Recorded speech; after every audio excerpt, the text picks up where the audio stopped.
Les possibilités sont infinies. Oula, il y a mon chien qui est en train de manger mon chat. Tu lâches. Je sais très bien que tu digères pas les chats. Coucou, c'est Dored, bienvenue et merci d'être là. Aujourd'hui, je vais te présenter une petite recette d'un dessert extrêmement connu, la panna cotta. Je crois que niveau facilité, on est vraiment au sommet de la pyramide de la facilité. On est tout en haut quoi. Parce que tu vas voir, il te faut 3 ingrédients, 2 manips et ça te donne un joli dessert. 3, 2, 1, partez. Combien? 1,30. Oh! Donc voilà, dessert simplissime, rapidissime et très bonissime. La panna cotta, tu la fais vraiment à ce que tu veux. Moi, je mets un petit peu de lait de coco parce que je suis complètement fan de la noix de coco. Mais après, tu peux mettre ce que tu veux. Tu peux mettre du lait d'amande, tu peux mettre juste de la vanille. Les possibilités sont infinies. Infinies. Moi, normalement, j'aime pas trop tout ce qui est avec de la gélatine. Mais ce dessert, il fait exception parce que j'adore ça. Puis si tu doses bien la gélatine, tu vas voir, tu sens même pas que c'est collé quoi. Et c'est parti pour la mini liste des ingrédients. Voilà. Alors pour la petite panna cotta, comme je t'ai dit, moi je la fais au lait de coco. J'ai pris 25 centilitres de crème liquide entière, une gousse de vanille, 25 centilitres de lait de coco, 30 g de sucre, c'est pas beaucoup, mais moi j'aime bien quand c'est pas trop sucré. Et j'ai pris 2 feuilles de gélatine et un tiers d'une autre feuille, parce qu'avec 3 feuilles, je trouve que c'est trop collé. 2 feuilles et un tiers, je trouve que c'est vraiment parfait. Première chose à faire, on va mettre les feuilles de gélatine à tremper, paf, dans de l'eau froide. Voilà, on va les laisser quelques minutes comme ça. En attendant, on va prendre une petite casserole, on va mettre la crème liquide, le lait de coco, le sucre et la petite gousse de vanille. Donc je t'avais montré, hein. Tu l'ouvres dans la longueur comme ça et on gratte pour bien enlever les grains. Et paf, on met la gousse dans la crème. Ça, je vais le mettre à chauffer assez doucement. Voilà, donc quand ça fumote un petit peu, on peut enlever la casserole. Je récupère mes petites feuilles de gélatine. Elles sont bien ramollies. Je les écrase bien pour faire sortir toute l'eau.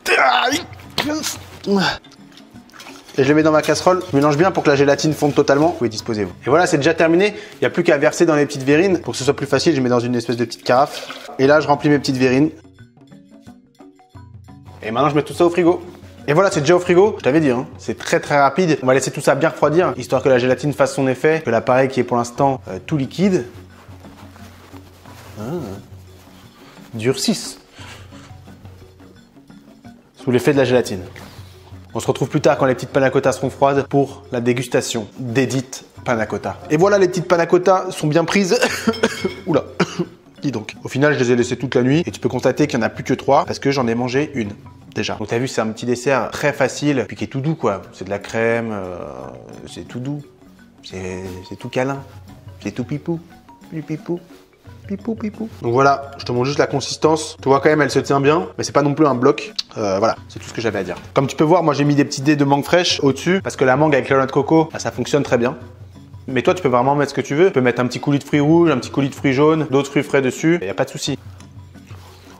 C'est une douceur. C'est trop cool parce que le côté acidulé de la mangue, il contrebalance avec le côté gras de la crème et du lait de coco. Si j'étais pas en train de filmer, j'aurais attaqué les 2 dernières. Hein. Voilà, c'est terminé pour ce petit dessert d'une douceur inédite. Si t'aimes bien quand ça se tient bien et qu'il y a de la consistance, n'hésite pas à mettre 3 feuilles de gélatine pour que ce soit bien collé. Moi, j'aime bien quand c'est intermédiaire, voire pas trop. Du coup, j'en ai mis 2 écarts. Mais si t'aimes bien quand c'est juste pris, et je parle pas du jeu télévisé, tu peux mettre que 2 feuilles, voire 1 feuille et demie, ça fera très bien le taf. Voilà, j'espère que cette petite vidéo t'a plu. Si c'est le cas, n'hésite pas à mettre un petit pouce et n'hésite pas à t'abonner. Et moi, je te dis à la prochaine recette et je te fais un bisou collé.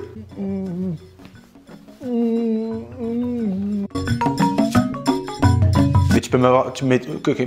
Bien. Steak. Burns.